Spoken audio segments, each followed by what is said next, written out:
Good evening, ladies and gentlemen. My name's TechBand. This is a little different video for you guys. I've been meaning to get one out for it on this topic for forever and a bloody half, and I've just not been able to get footage for it. So this is a little different. Behind you, you see a image from The Secret World by Funcom Studios. The chick with the twin pistols in the middle is the Templar.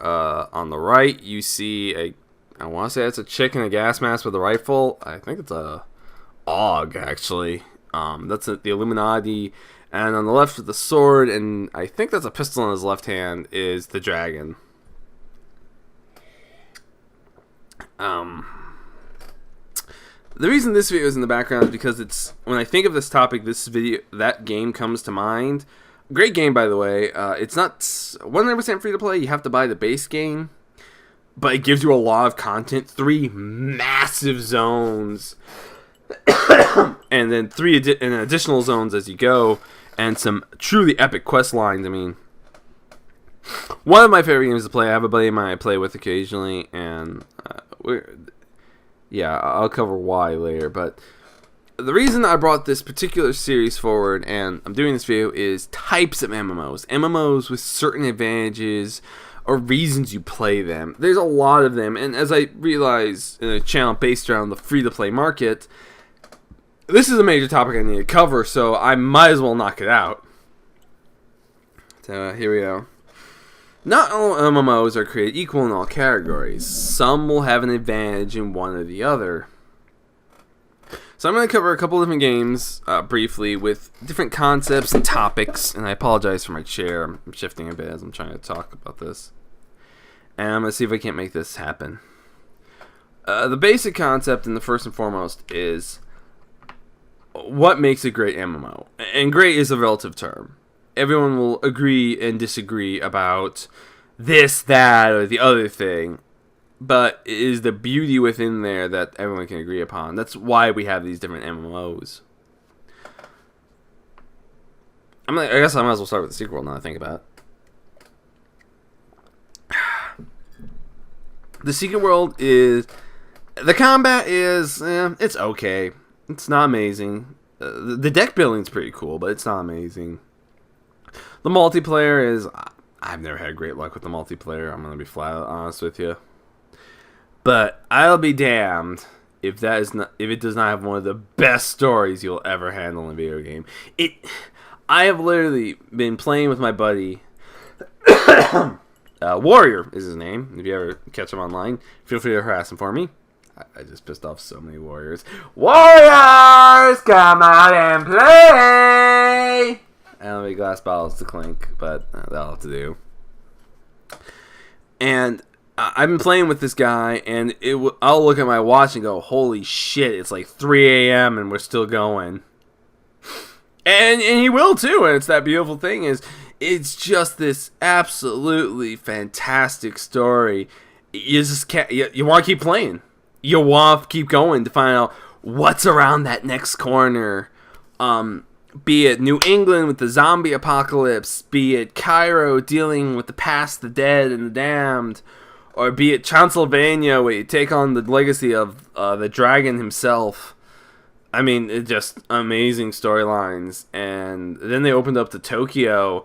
I've not actually finished Tokyo yet. I have not had the option to sit down and pick up the final episode. They're broken down to issues, and they all offer things. One of the issues actually had a fake blog that went with it. And they just do this amazing job building this world and getting you into it. Your character never says anything, but he just kind of stands there, and you can kind of see him as like, well, what the fuck was this guy? And that's awesome. And that's one of the reasons I love the game so dearly. Is it does have this fantastic storyline. But again, it does have its weaknesses, and it's understanding that every MMO is going to have its strengths and its weaknesses is what makes these games awesome. Actually, I think it was the same buddy. Yeah, I want to say it was Warrior. Got me into Dungeons and Dragons Online, and while the combat's okay and all that, its multiplayer aspects are absolutely freaking phenomenal. because so many elements. It's very much a D&D campaign.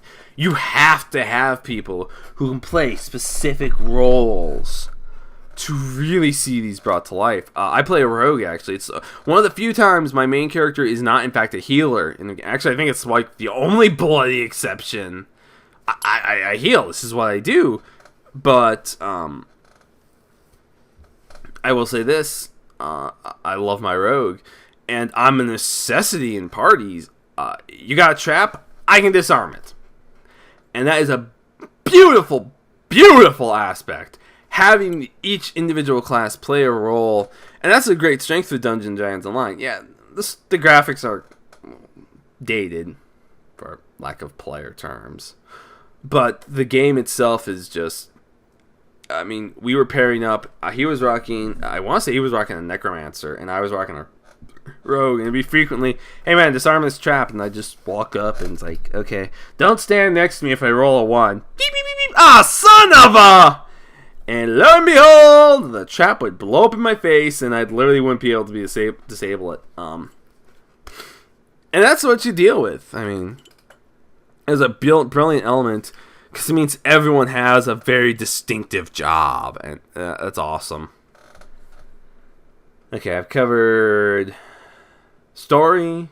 I've covered multiplayer. What's next on the list? So many games. I guess Terra comes to mind next for combat. That I need to do more Terra content, to be honest. It's a fun game. I enjoyed it. My buddy, apparently his guild died off, and they kind of killed my plans. My goal was I was going to talk to his guildmates who played the roles of the classes, and we do a sort of class overview of them as we paired up. But apparently that's been an issue for him. I still plan to pull that off. It's just going to take a little more work on my end. But for you guys, I'm willing to do that. This is a little odd time for a segue, but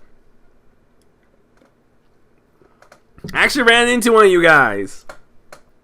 Arguably, this is the strangest thing I've had. I work as a merchandiser for a company that delivers beer and other odds and ends. And as I'm doing my rounds, I'm talking to a guy. I helped him find some beer. And I mentioned I do YouTube, and he asked me my name, and I said it, and he's like, "You're the Tech Bandit?" I had no words. It's like, I consider a small YouTuber. I got 13 subscribers and a couple thousand views. And I literally managed to, in real life, run to somebody who knew me. There was nothing I could say about it. It was something else. But, moving on to Terra and its combat system. It has some of the most fun combat systems I've played. And mainly, I've also played Neverwinter, which is, a very similar system, and very much within the realm of D&D. And again, if you get a chance, I do recommend it. And it was a lot of... But, yeah... These combat systems keep you coming back, because it's not just, I'm going to sit here and press the same 5 buttons. No, it's, okay, I'm going to move here, I'm going to move here, I'm going to sit here, I'm going to play here, I'm going to shoot this. And that's awesome. What other games are there? Let's see. Well, and there's tons of these. I mean, there are ones that I haven't even covered yet. And some of them not even out yet. Some of them are still in the development phases. I mean, I could go on for hours, but obviously I'm trying to keep this short. Let's see what else is there. I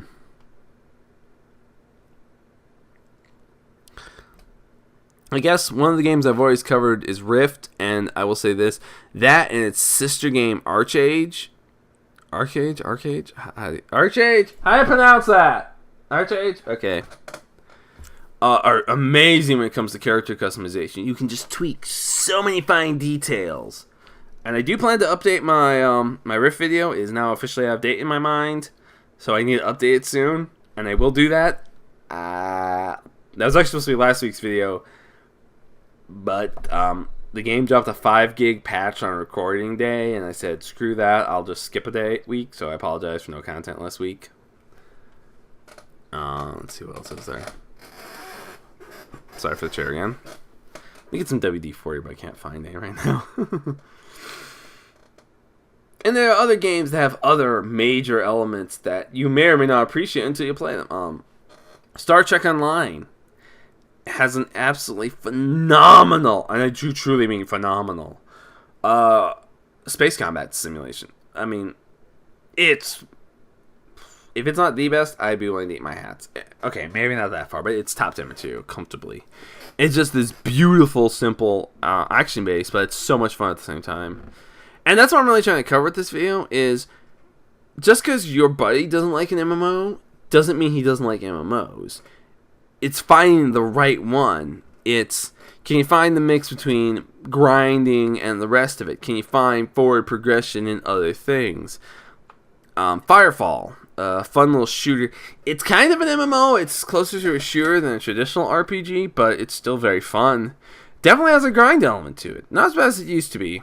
Man, I remember, I've been playing that game since early beta. Let's just leave it at that, please. But yeah, never be ashamed and never feel bad if you don't like the same games as everyone else. Everyone has an element they love. To some people, the lack of multiplayer in the secret world won't be a problem.